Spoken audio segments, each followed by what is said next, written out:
हेलते कार्तिकवाजी दीनानाथ जिया मोरा डेरा। हेलते कार्तिकवाजी दीनानाथ जिया मोरा डेरा। कैसे कैसे करवै जी दीनानाथ छठ के हो बारत। कैसे कैसे करवै जी सूरज देवा छठ के हो बारत। घर ही में दलियौ गतिरिया सासु और ननद।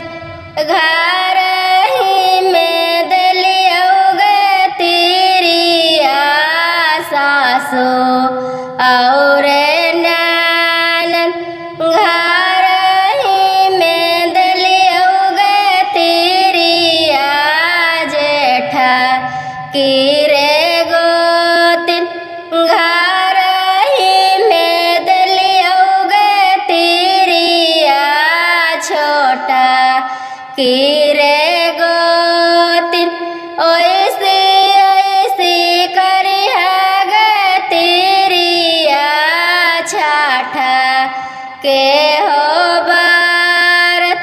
ओइसी ओइसी करिहा गतिरिया छठ के हो बारत। सासु मोरा बुढ़िया जी दीनानाथ ननद सासुर।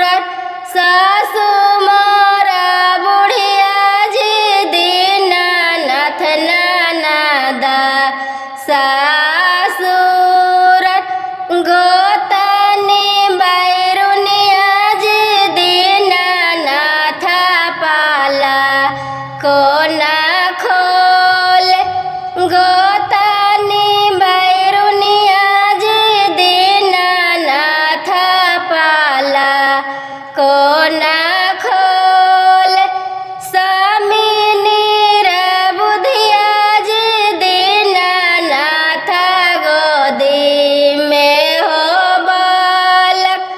स्वामिनी रे बुधिया जी दीनानाथ गोदी में हो बालक। कैसे कैसे करिए जी सविता छठ के हो बारत।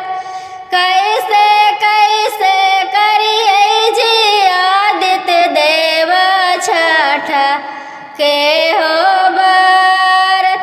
सासु तोरा बेसे गतिरिया ननद लेहि